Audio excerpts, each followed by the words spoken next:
Okay, good morning, grade 11s. Let's quickly mark the number patterns.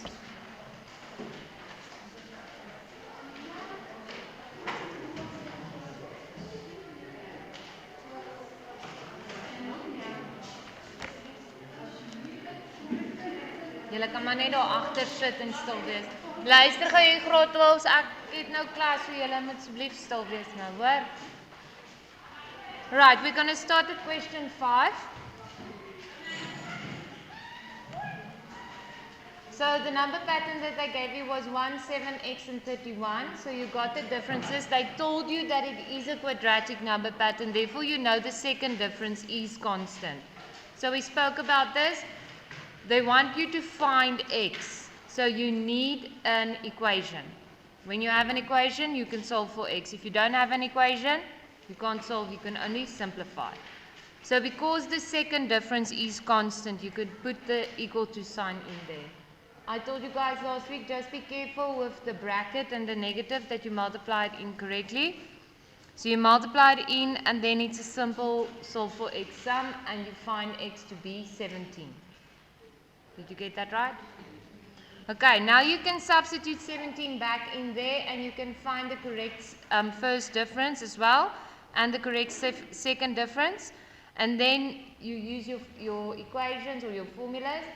2a equal to 4, you find a to be 2, b to be 0, c to be negative 1, and then you've got your quadratic patterns formula.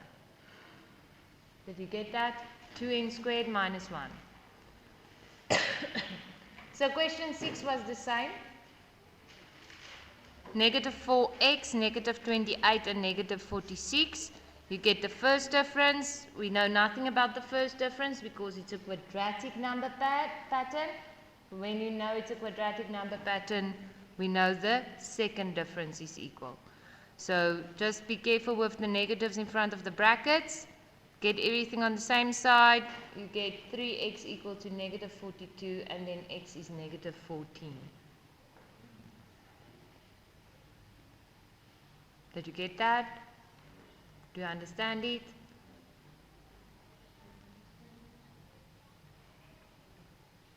Any questions up to there?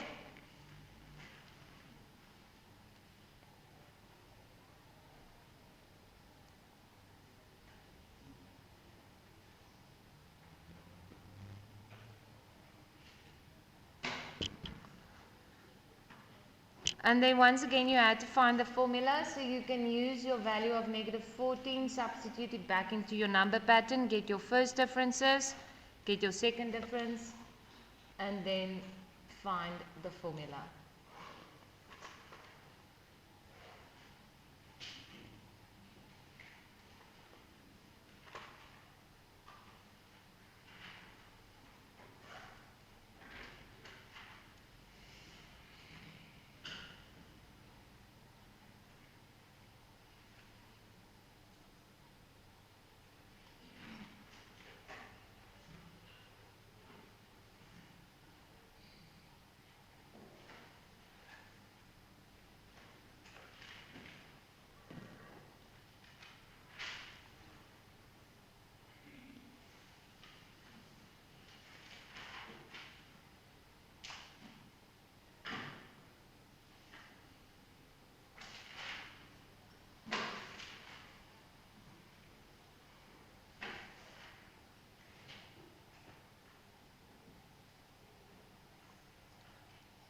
Everyone done?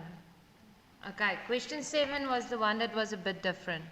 So I told you guys in this one you had an x and a y unknown, but I told you that they gave one small part of extra information, and what they gave was that the constant difference is 2, the second constant difference. So when you find the first difference, you get those equations or expressions, but then you know that the second difference is going to be equal to 2.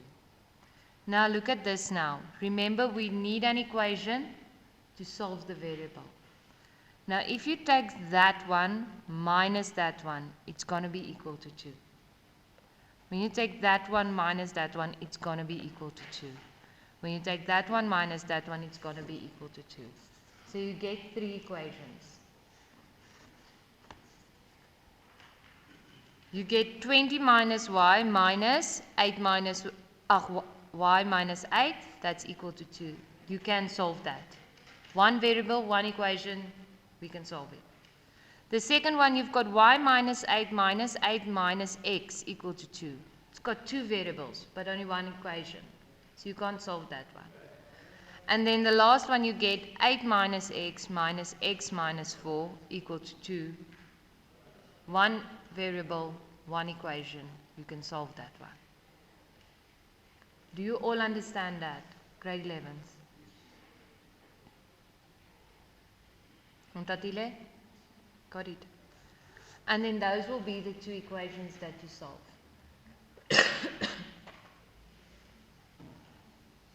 So you find y to be 13 and you find x to be 5.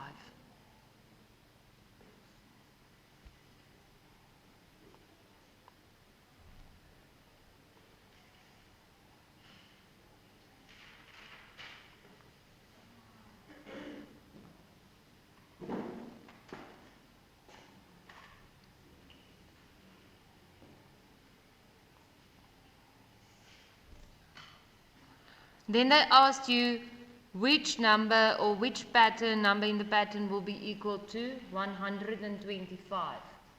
So you need to get your formula and then you need to let it be equal to 125.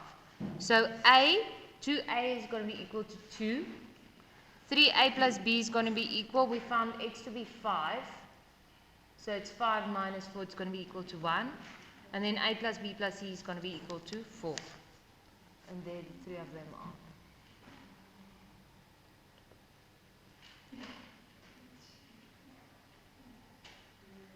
are. Aye.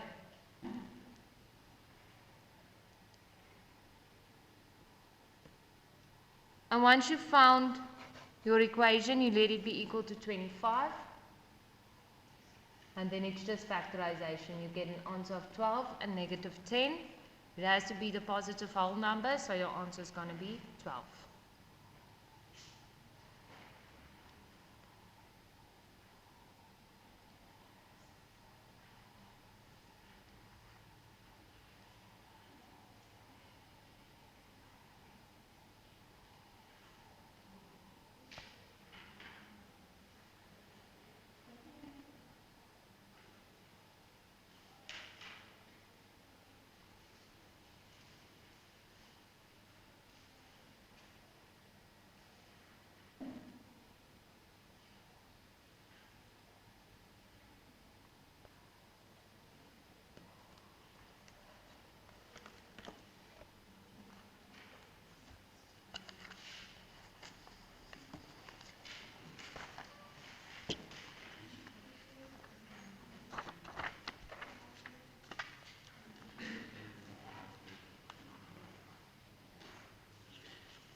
Are you all done?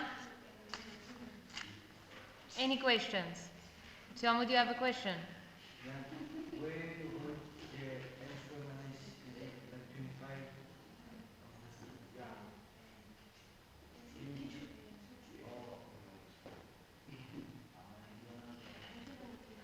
Okay. Can I close it?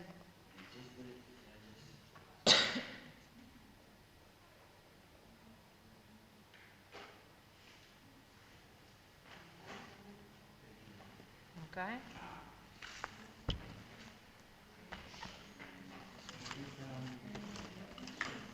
All right. Then on the page that I handed out to you, we start with question 3. The number pattern was 12, 17, 22, and the last one was 172. So they said it's a finite linear pattern. So that just means it ends. Okay, when it's infinite, it would go on. You just keep adding whatever you're adding. but this one ends. And the last term in the pattern is 172. So the first question asked to determine the formula for the nth term of the pattern. So it was linear. So you need to know, you just need to get the first difference. And then that 5 is your B. And then you ask yourself, what does B need to be the first term? It's plus 7.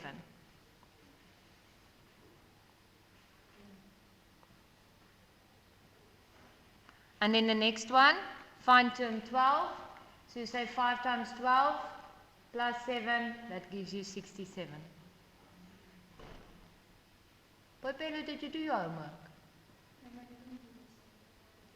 Because I see you copying a lot. 3.3, they asked you determine the number of terms in the pattern. So the last number in the pattern is 172. So you let that be your answer, and then you solve for n. N is 33.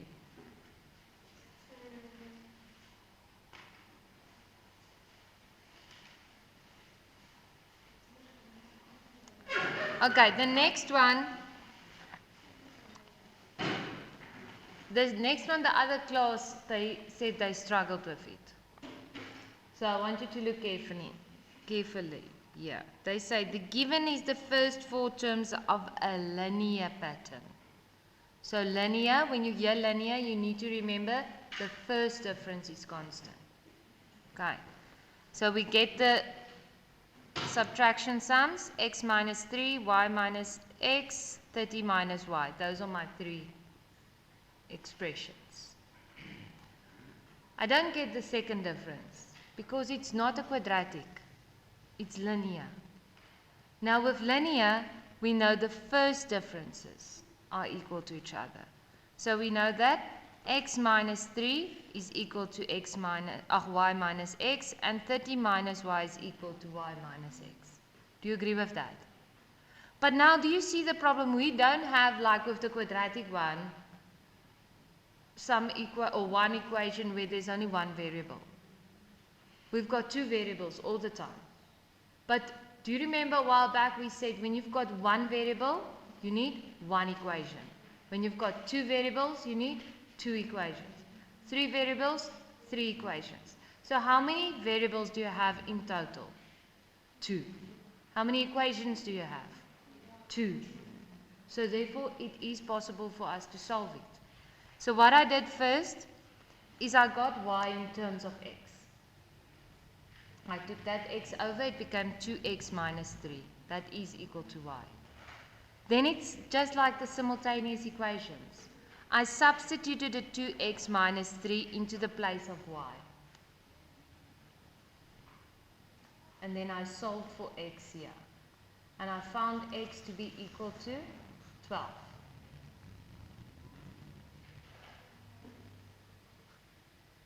And then I took the value of x and I substituted it into that one there. 2 times 12 minus 3, and I found y to be 21.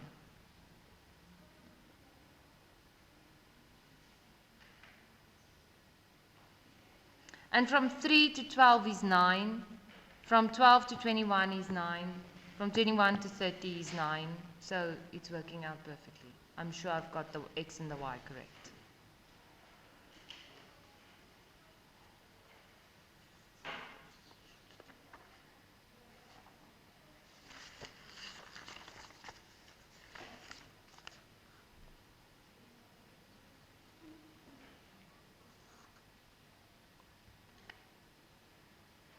This is an important one. It's different than what we used to get.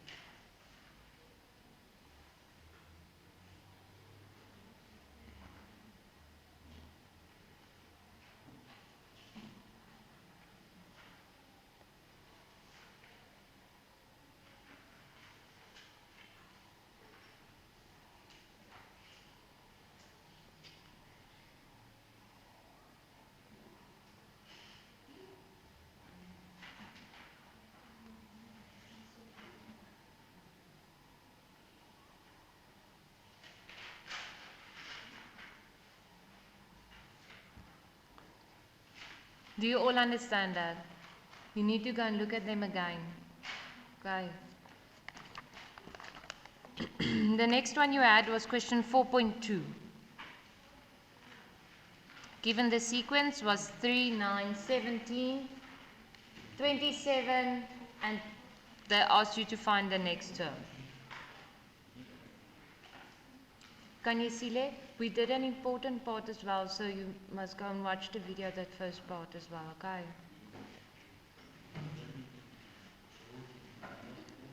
What's the problem, tell me?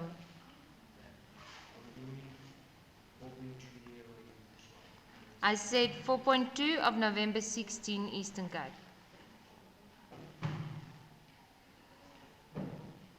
Okay, you had to find the next term, so what I did is I found the first differences, and the second difference was 2, so I knew I had to add 12 to 27, and then it's 39.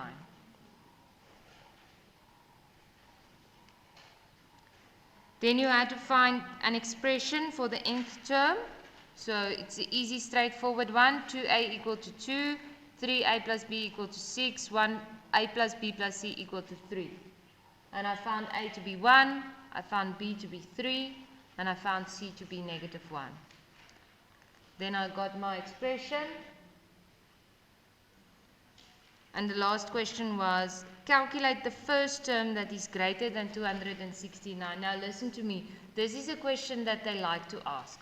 Because in this question, you're going to have to do the factorization to get the term. And then you're going to have to calculate the term that's bigger than it. Okay, so there are two things happening in one. So you'll see it counts 4 marks.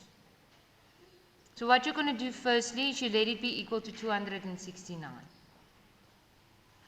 Get everything on the same side, factorize, get your 2 answers. So I know my answer is 15, but the question didn't ask which term is 269. It asked, what will the value of the term be that's greater than 269? So what will be the term after 15? It's going to be term 16. So then you substitute 16 into n, and you find the answer to be 303. Do you understand that, grade 11s? It's an important question. Tsepang?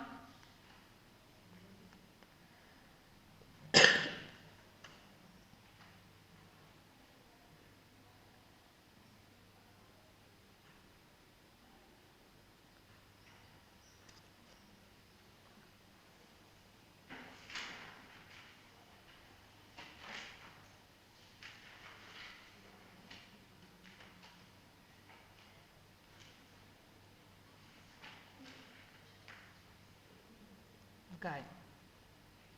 Now we get to the last question.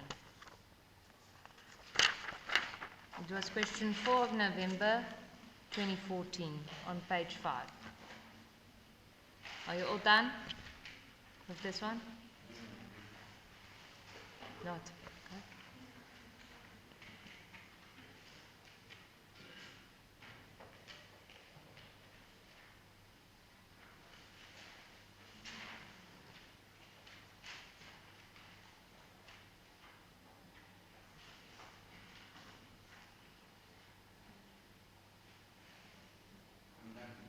Okay. So at question 4, they gave you this number pattern, negative 7, 0, 9, and 20. And they asked you to show that the general term of the quadratic number pattern is given by n squared plus 4n minus 12. So it's very easy. You get the first difference. You get the first difference, and then you get the second difference. Let them be equal to your formulas, and then you find it as they said, n squared plus 4n minus 12.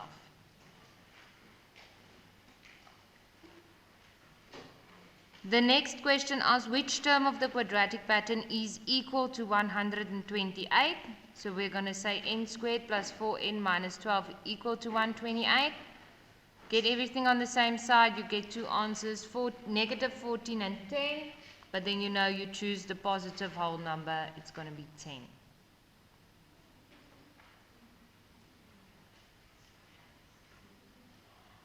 And then 4.3 asks, determine the general term of the first differences. Now that seems like a very difficult, weird question that we're not used to. But if you think back to when we started, I told you guys, in each and every quadratic number pattern, there is a linear pattern. Okay? Where's that linear pattern? That one is a quadratic number pattern. When I close that one is a linear number pattern. Because for this one, this is the first difference, and this one is the second difference, and the second difference is constant. For this one, this is the first difference, and it's constant. Do you all understand that? Are you sure? Alright, so the values I'm going to work with is just plainly 7, 9, and 11. I get the difference, so B is going to be 2. What does 2 need to be the first term? Plus 5. There's my formula.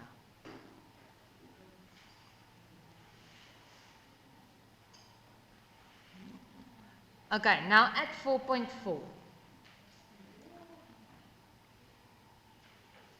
I don't know if any of you got it right. The correct answer was 297 and 298. Did anyone get it right? 297 and 298. Okay, there are two ways that we can do this sum. For this specific question, there was an easier way as well, but I'm going to show you the hard way. Because this hard way has got a very important property that you need to remember.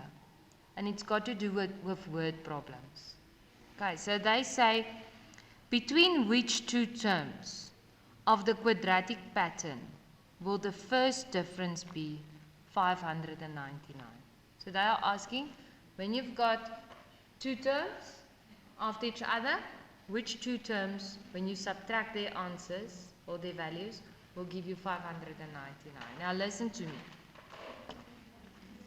Luister gou hier. Julle moet nou stil bly, hoor. Daai gedruis irriteer. If I told you, or let's say I asked, what's the difference between the 15th and the 16th term? Between the answers. Do you agree with me? You'd substitute in 15 in n, get the answer. You'd substitute 16 in n, get the answer, and then take 16's answer and subtract 15's answer, and then you get the answer. The difference between them. Okay. Now, they want the difference between two terms.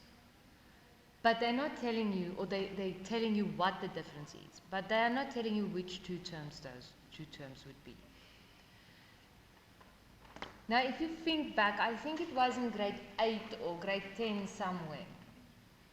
We did word problems, and there was a word or a specific way that there's like a summary where they tell you, when they say double this, you multiply with 2. When they say this, you do this. When they say that, you do that. And the one was consecutive. Do you know what the word consecutive means? It's the one after the other. Two consecutive numbers would be the one number and then the next number. So 16 and 17 or 15 and 16, they are consecutive after each other. Now, when we refer to these two terms that we need to get the difference of, they are consecutive because it's between them. It's the one term, answer, then the next term, the answer. When you subtract them, you get 599. Okay. Now, when we did that word problems, it said we used x. Back then, it was in algebra. So when you work with consecutive terms, the one would be x, and the other term would be x plus 1. Do you agree with me? So if 15 is x, then the next one would be 15 plus 1, it would be 16. Does that make sense? Okay. So now, when I want to calculate this, and this is the mathematical, algebraic way to do it correctly. And as I said, there is a shorter way. I'm going to show you for this specific one, but you need to understand and know this method that I'm going to show you now. So when I said, if you found the value of the 15th term, and you found the value of the 16th term, I said you take the bigger one minus the smaller one. No? The 16 minus the 15.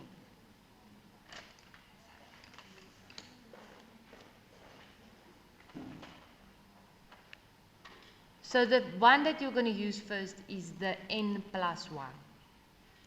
But instead of substituting 15 or 16, because we don't know whether it's 15 or 16 or what, we're going to say the first one is n plus 1 squared plus 4 times n plus 1 minus 12. So can you see what I did is I substituted n plus 1 into the place of n, because it's the term after n. It's the 16th term, the bigger one, n plus 1. And then you subtract most the 15th term. 15th term, in this case, n. So this is a term being subtracted from the term after that term. Because this is term n, and this is term n plus 1. So if they asked a question and they said the difference between a term and 6 terms after it is 10, then you'd say n plus 6 squared plus 4 times n plus 6 minus 12 minus that first term, which is just going to be the normal n and n. Please take a look at that equation and make sure that you understand absolutely everything that's in there, and if you don't, put up your hand so that I can say it again. Tell me which part.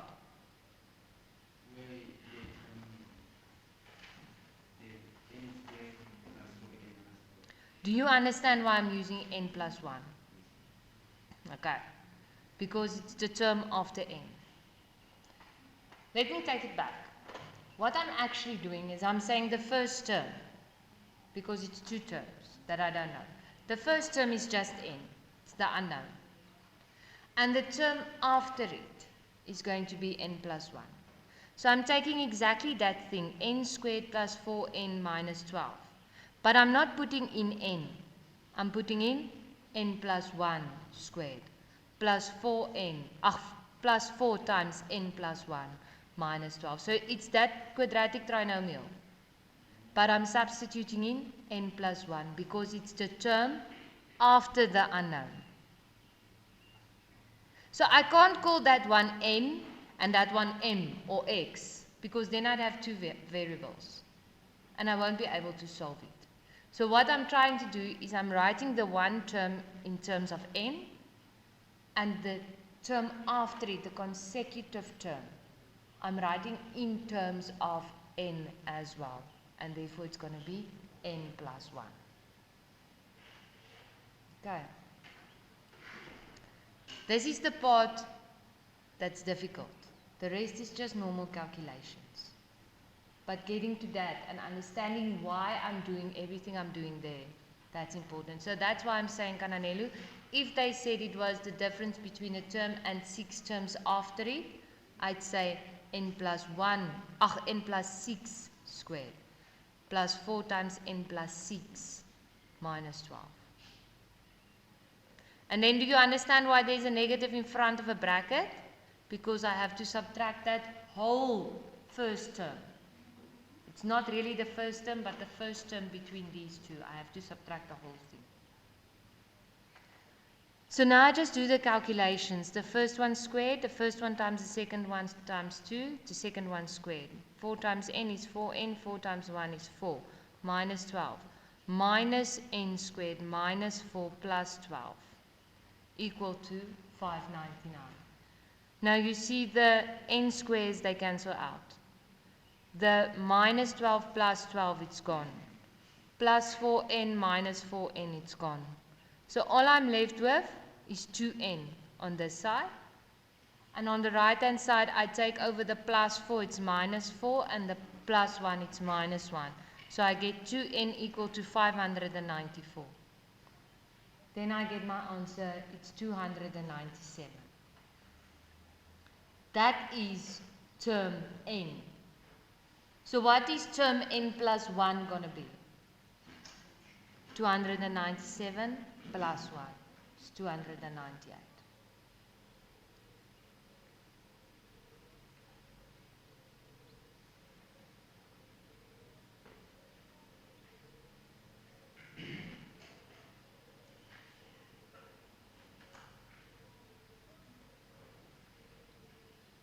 And I just took it one step further just to prove it to you. I substituted 297 into my formula and 298 into my formula, and those were the two answers that I got, and then I subtracted them and it gave me 599.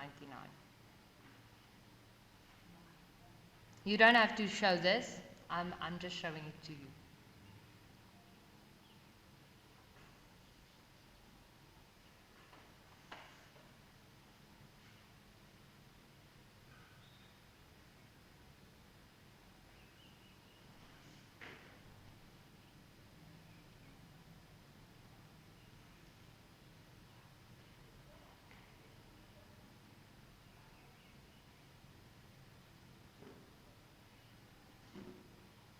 And now this is why I told you guys, Boipelu, that this page is the important one. Because this is the way the questions are going to look like in the test. There'll be plain ones, straightforward. Get the formula. Yes, it will be in there. But the big questions are going to be this type of questions. And you need to understand it. So the shorter method for this one, and you're going to tell me, but now why are you showing me this long method if I could have just done it in the short method? Because the short method works for this one, but it won't always work. And it's very important that you are able to write that and understand it. Now, because we have the linear pattern in here as well, you could have used the linear as well, say 2n plus 5 equal to 599. Then the 5 goes over, it gives you 594, divide by 2, and then n will give you an answer of 297. And then you'd have to know, you'd have to find the next one as well to be 298. It's between the two of them. So because of this linear that's in this one, this would have worked perfectly. But if it's not in there, you need to be able to do that. Remember, just try to do what you would have done if there were values. Don't do something different because they aren't values, because they're variables. Do the same thing you would have done with a number, with the variable. Okay? So, what I want you to do for tomorrow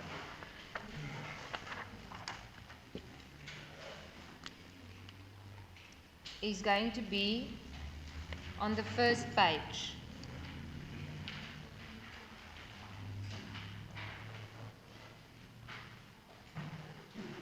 Question 4. So question 4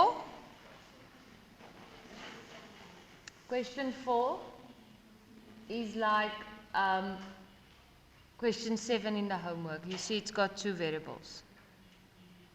Do you see that? And they're telling you what the second difference is. Okay?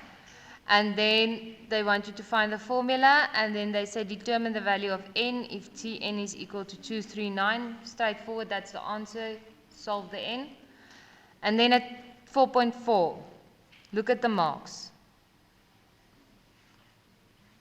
If the sum of, so now we don't subtract, we plus, ne? Two consecutive terms in the pattern. So what's two consecutive terms? N for the one, n plus 1 for the other one. Add them. If they are equal to 1,227, calculate the difference between these two.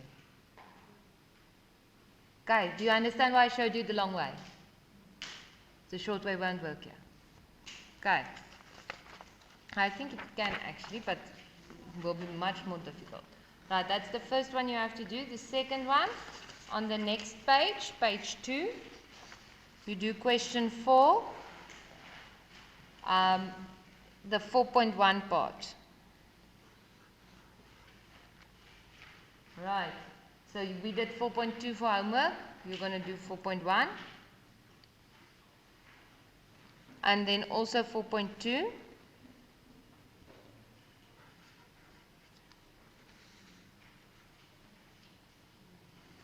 And can you see one question for quadratics? 26 marks. It's a lot of marks for a module that has one activity in the textbook. Alright, and then